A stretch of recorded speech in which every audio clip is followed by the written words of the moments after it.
Hey YouTube. So I've made it to Minonk. That's kind of a strange little name. Minonk, Illinois. And so spent the night last night at Dalton, Georgia. So I didn't set an alarm. I woke up, I did set the alarm, but I woke up probably a good half hour or 45 minutes before the alarm went off. But it was pushing, I don't know, it was probably pushing noon Eastern time by the time I left the truck stop, and I went ahead and just ate right there at the truck stop. And so I've made it here to Minonk, Illinois, and so I've still got 90 miles to drive tomorrow being Monday. The load delivers, I have to have it there at 3:30 p.m. They're in Sterling, Illinois, and as I say, that's about 90 miles from here, so I'll time it so that I get there about 3:30, because I can't really get there earlier than that, and don't really want to get there too much later than that. They want me there right about 3:30, so that should be fairly easy to negotiate. So back in the cooler weather, it's about, I don't know, I think probably about 14 degrees here right now, something like that. Temperature is kind of varying a little bit. The warmest temperature I saw today was in the southern part of Tennessee, and it was, I think, what was it, 57, about 57 degrees, I think, is probably about the warmest temperature that I saw. And, you know, and so it's kind of varied a little bit. Then a little bit later in the day, then it was down in the 30s, and then as I've obviously come north into Illinois, the temperature dropped.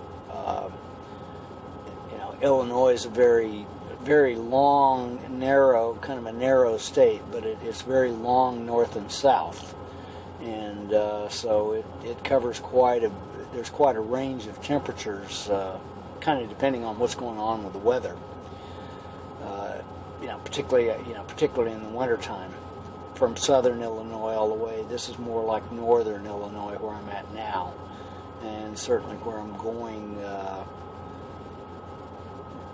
Delivering tomorrow afternoon is farther north and somewhat east of here. So,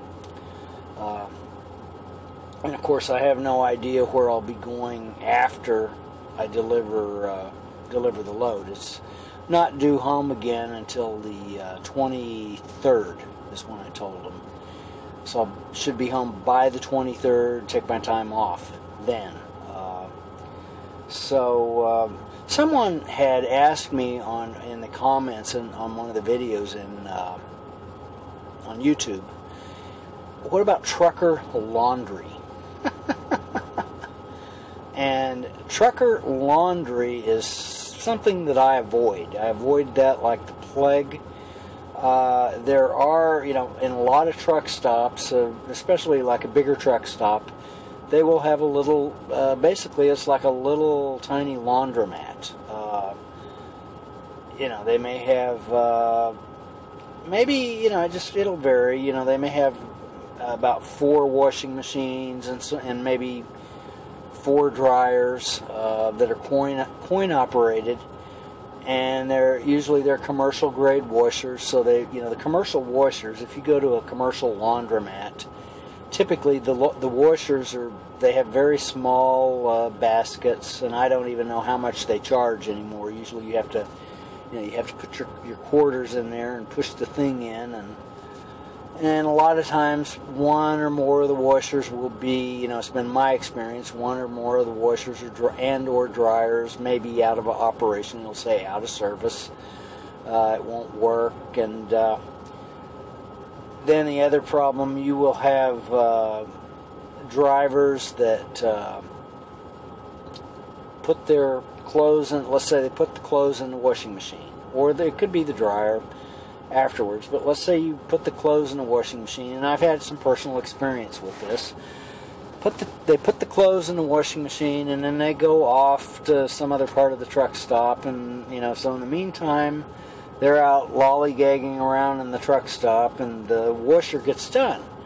And so what's supposed to happen with the clothes? Because other people are if there's other drivers that are waiting in line to use that washing machine, what are they going to do with the clothes? So you either leave them in there until whoever's responsible for them comes and gets them and puts them in the dryer, or you take the clothes out and just put them on usually there's some sort of a folding shelf there, just to set them out, and then so. But I've seen drivers almost come to blows over these things, So I avoid laundromats, public laundromats, any kind of public laundromat. I just despise public laundromats. I won't have anything to do with them. So the way I handle it, I bring more than enough clothes. Right now I've been, I don't remember, I've been gone more than 3 weeks from home probably at this point. And I've got enough clothes here, I could go probably a couple of months more without even ever having to worry about having to hit a laundromat. I just bring plenty of clothes with me. And so what I do, I can show you what I do. I've got a laundry bag.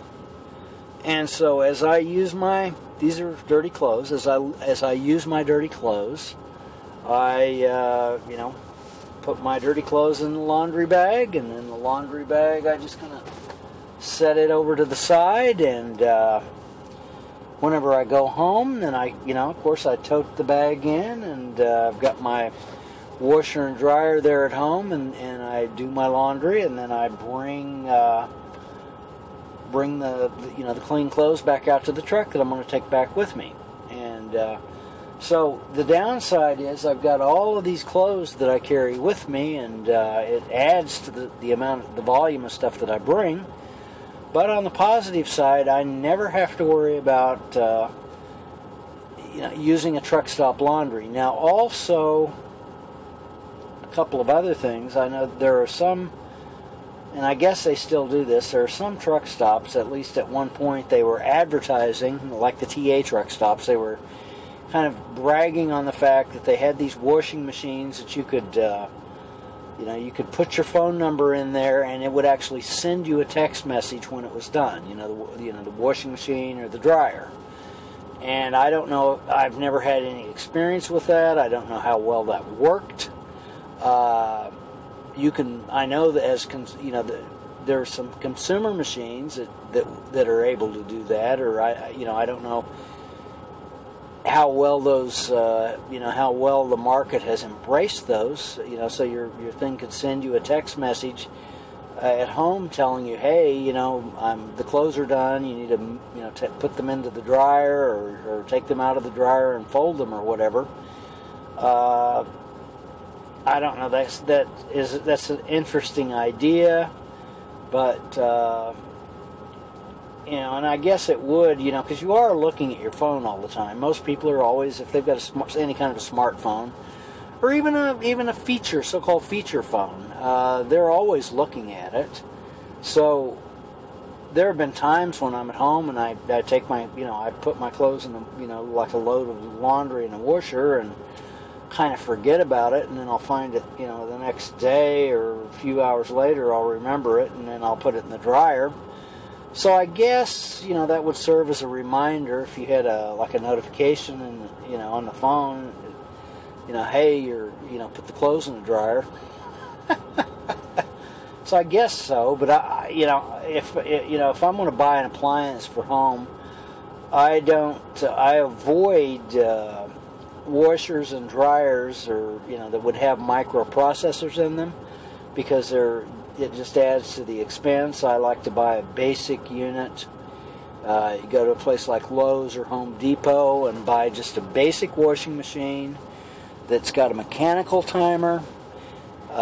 basic dryer that's got a mechanical timer, and those things are probably going to be just about as reliable as anything. And you don't have to worry about the microprocessor going bad, because if in those really expensive units, if the microprocessor goes bad, it's going to cost you, or you're going to have to just throw the thing away and get a new one. So I prefer just having the mechanical thing. The mechanical technology is proven; it's very reliable, and I can remember to take the clothes out of the washer and put them in the dryer. So, but public laundromats, I don't know. I don't like them, even the larger ones. Just don't care for public laundromats, and that is especially true for truck stop laundromats. Now,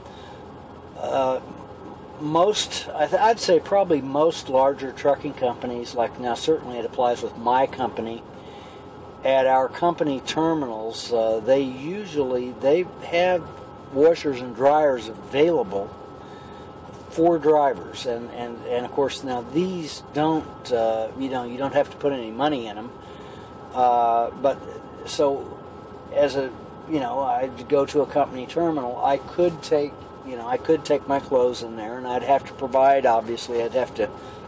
provide my own soap, but laundry detergent. But I could take my laundry in there and kind of do my laundry. And every time I go to a company terminal, especially the larger ones, typically there's always somebody in there doing their laundry. So people still end up having to wait probably.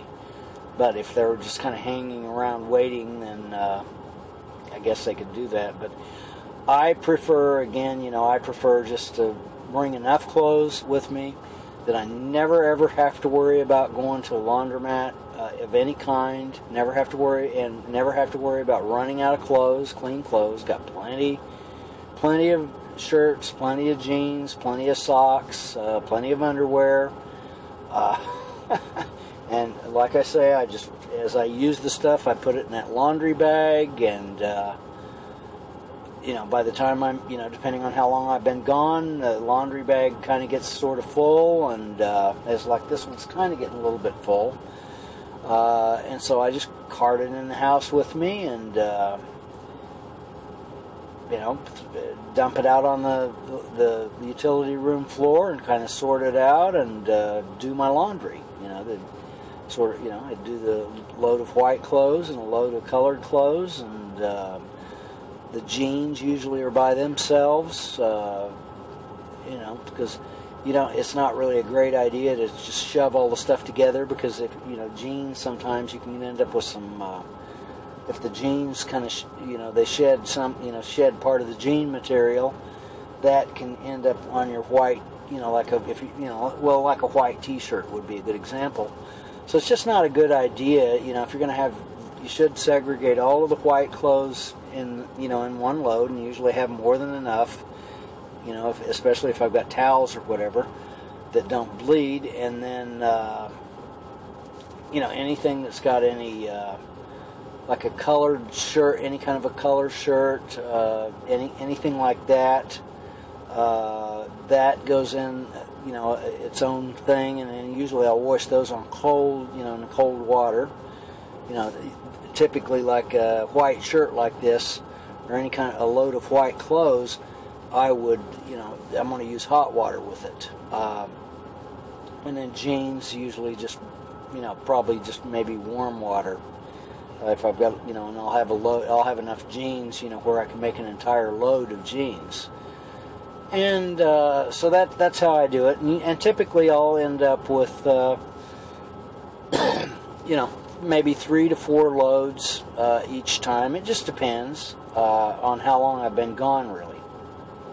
So that's how I handle it. I know other people, I see lots of drivers sort of hanging out in those, with the laundry, in the truck stops and in the terminals, the company terminals. and that's just something that I avoid.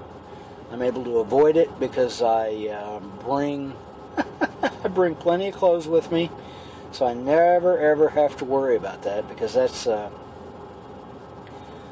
that can be a nightmare. If you don't bring enough clothes with you, then if you're really busy, if they really keep you busy and you're kind of running hard, you may have a problem finding enough time to do laundry, and then you're kind of stuck where, trying to figure out, well, what am I going to do? My clothes are getting dirty, and I really don't have time to do laundry. Then you kind of got a problem. And so that it's easily avoided. Just bring more clothes.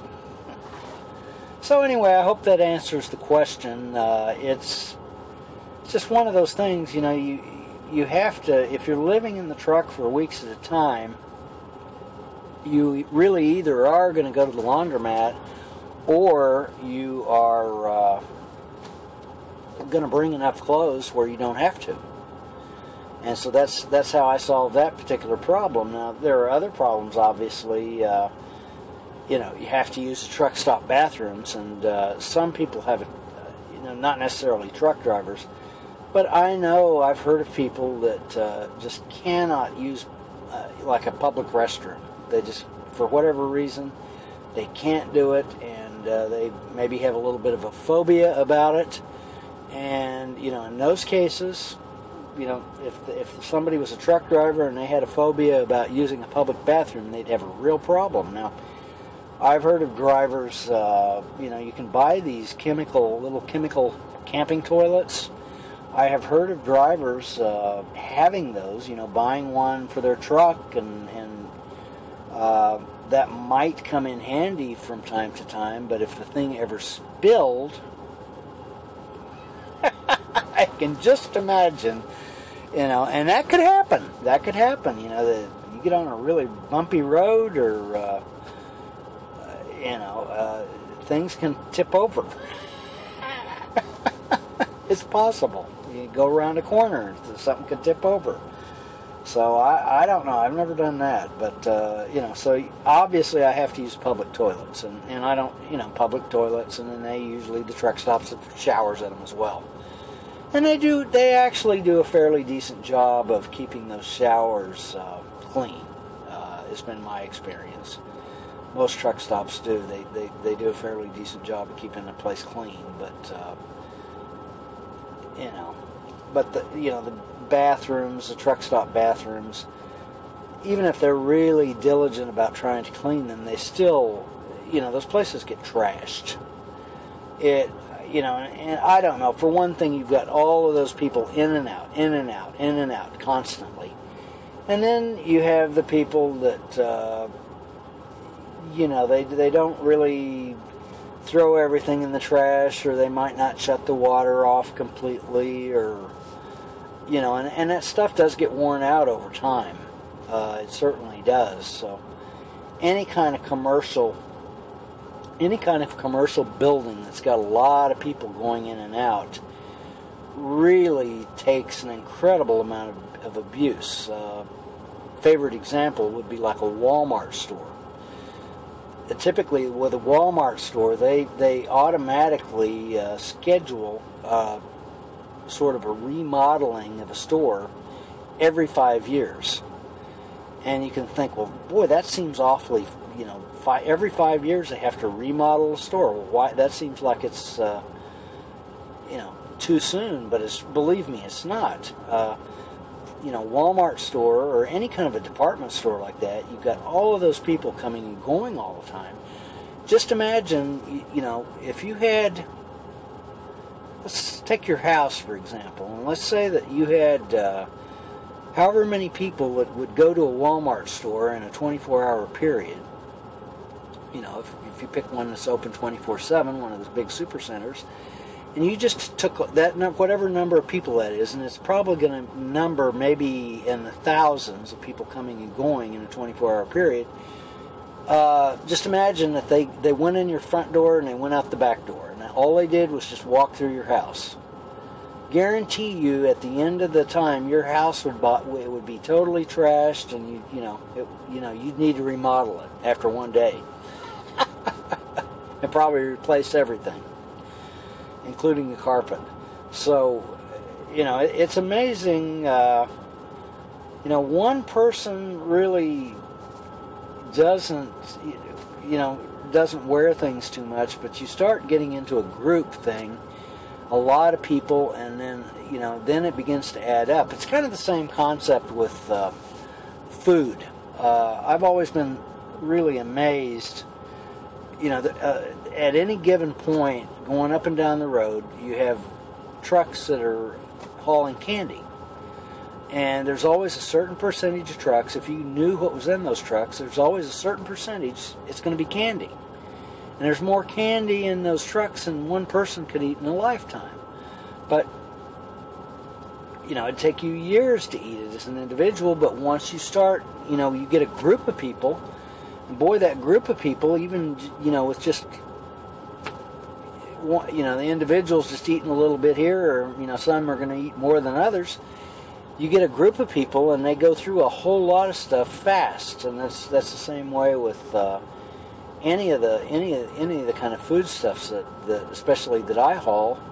You get a large group of people, you start multiplying that, and a group of people really go through a lot of stuff. It's pretty amazing. Whereas an individual really doesn't go through that much stuff. Except, I will say this. I've got this trash can. I'll show it to you. My filthy little trash can that I've been hauling around for years, and I take these, like the sacks, plastic bags, and those make great little trash bags.